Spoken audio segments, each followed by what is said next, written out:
안녕하세요. 스포츠24의 조윤경입니다.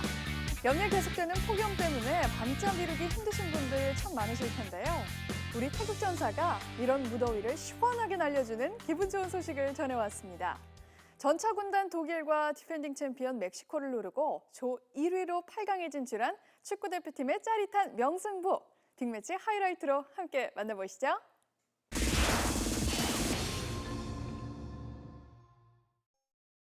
승부 예측 위클리 픽 순서입니다. 오늘도 YTN 스포츠부의 김재영 기자와 함께합니다. 안녕하세요. 안녕하세요. 네, 요즘도 많이 바쁘시다고요? 아주 올림픽 때문에 바쁘게 지내고 있는데 날마다 들려오는 아주 낭보에 즐겁습니다. 아주. 네, 저도 그렇습니다. 또한 국내에서도 화려한 명승부가 펼쳐집니다. 바로 K리그를 대표하는 서울과 수원의 슈퍼매치인데요.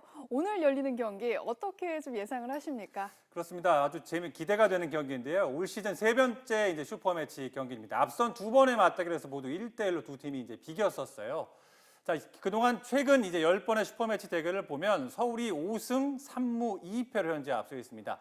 자, 먼저 서울을 좀 살펴보면 최근 3연승입니다. 황선홍 감독 부임 이후 조금 주춤한 것도 잠시 이제 적응기를 마치고 다시 상승세를 탄 모양새입니다. 네.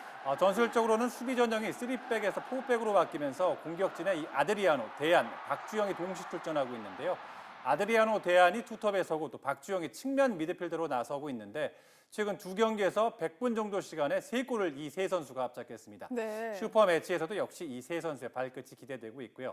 수원을 좀 살펴보면 현재 승점 28로 9위에 머물러 있습니다. 명문구단 수원과는 어울리지 않는 자리죠. 최근 두 경기에서 1승 1무를 거뒀는데 슈퍼매치에서 이긴다면 반등을 시작할 수 있는 큰 동기부여가 될 전망입니다. 네. 현재 9위인 수원이 상위 스플릿 기준인 6위 이내로 진입하지 못한다면 올 시즌 마지막 슈퍼매치가 될 수도 있습니다. 서울 황선홍 감독 부임 이후 처음 열리는 슈퍼매치 또 어떤 스토리가 만들어질지 기대가 됩니다. 과연 서울의 상승세가 이어질지 아니면 수원의 반격이 펼쳐질지 끝까지 기대해 보겠습니다. 지금까지 김재영 기자였습니다. 그럼 위클리픽 본격적으로 승부를 예측해 보겠습니다. K리그 서울과 수원의 슈퍼매치 예상입니다. 최근 3연승을 질주한 서울은 분위기 반전에 성공했다. 반면 수원은 원정에서 단 2승밖에 거두지 못했고 올림픽에 출전한 권창훈의 공백도 커 보인다며 이번 경기 서울의 승리를 예상했습니다. 이번 주 개막하는 프리미어리그의 본머스와 맨체스터 유나이티드의 경기입니다. 본머스는 지난 시즌을 성공적으로 보냈다. 그러나 첫 상대가 주제 무리뉴 감독과 질라탄, 폴 포그바 등을 영입하며 우승에 도전하는 맨유라면서 이번 경기는 원정팀의 승리를 예상했습니다. 다른 경기 한 줄 평으로 살펴보겠습니다. 사우샘튼과 왓포드의 경기는 한 팀이 지난 시즌 한 경기의 승리를 재현할 것으로 전망했고요. 맨체스터 시티와 썬더랜드의 경기는 홈팀이 명장 과르디올라 감독의 효과를 볼 것으로 내다보았습니다. 대주와 광주의 경기는 안방 강자의 연승 행진이 이어질 것으로 예측했고 J리그의 후쿠오카와 가시마의 경기는 원정팀이 부진한 늪에서 벗어날 것으로 예상했습니다. 그럼 위클리픽 지난주 예측 결과 확인해 보겠습니다. J리그의 우라와 레즈와 가와사키가 안방 승리를 거뒀고 네덜란드에서는 아인트호벤이 2대1로 승리했습니다. K리그에서는 전북의 무패 행진이 계속되고요. 제주가 포항을 꺾으며 안방 강자의 면모를 과시했습니다.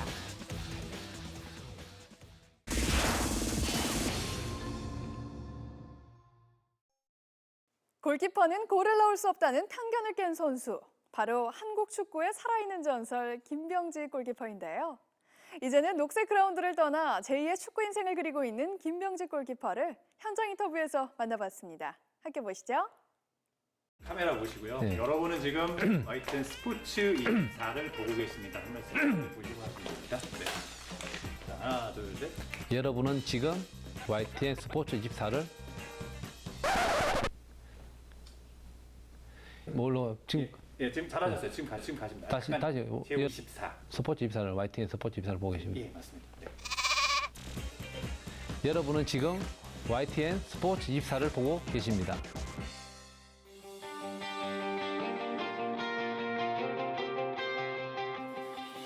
아침표를 찍으셨는데 네. 어떠신가요? 솔직하게 좀 심정은. 제가 결정을 내린 거는 물론 뭐 7월 19일 그날이지만 2008년도에 제가 수술을 하면서 그때부터 이제 선수생활 포기라는 선고를 제가 받았었거든요. 7, 8년 전부터 항상 해왔던 마음가짐이었으니까요. 적당한 시기에 그만두지 않았나 생각합니다. 더 뛰는 모습을 보고 싶어하는 팬들 입장에서 좀 아쉬움이 남을 건데 많은 분들이 정말 그런 격려를 많이 보내주셨거든요. 뭐 50살까지 해야 되지 않나, 또 컨디션이 좋은데도 불구하고 그러면 되겠느냐, 그런 말씀들을 많이 해주셨는데 너무 감사드리고요. 우스갯소리 같지만 제가 은퇴를 결정하고 난 뒤에도 실제로는 은퇴를 번복할 생각이 없냐라는 얘기들이 사실 있었거든요. 구단에서 네네. 제가 가야 되는 길이 확실하다면 그 마침표도 분명해야 된다고 생각을 했으니까요. 그 많은 팬들의 그 바람 역시도 감사히 생각하고 제가 앞으로 가는 길에 의해서 더 응원 보내주시는 게 제가 올바른 길을 가는 게 아닌가라는 소원 같으니까 좀 이해 부탁드리겠습니다.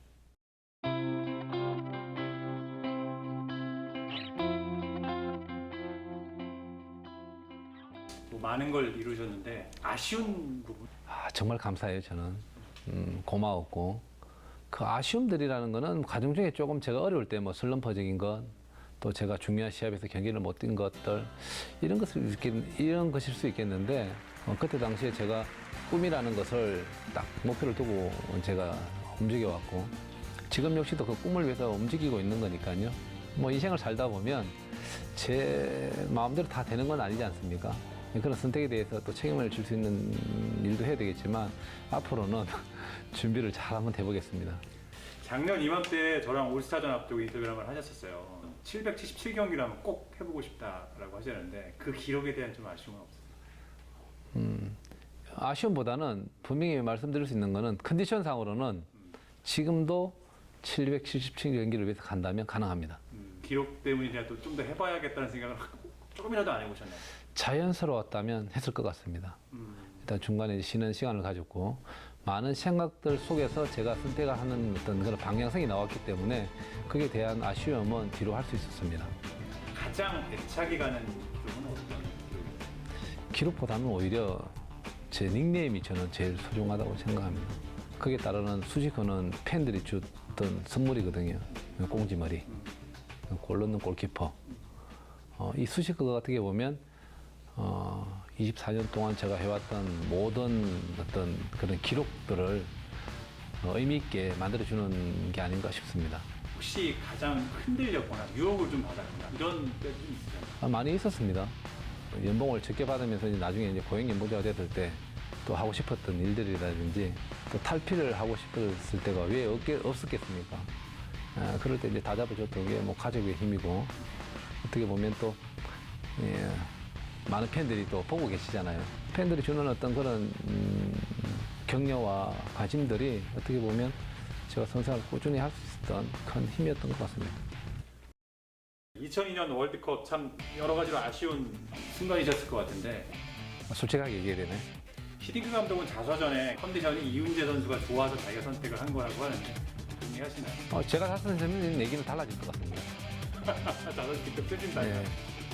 실제로는 잘했는데 사람들이 알아주지 못했을 때 좀 서운하지 않아요? 전혀요. 저도 5대0만 생각했습니다. 후배들에게 조언이 있다면 좀 어떤 분들?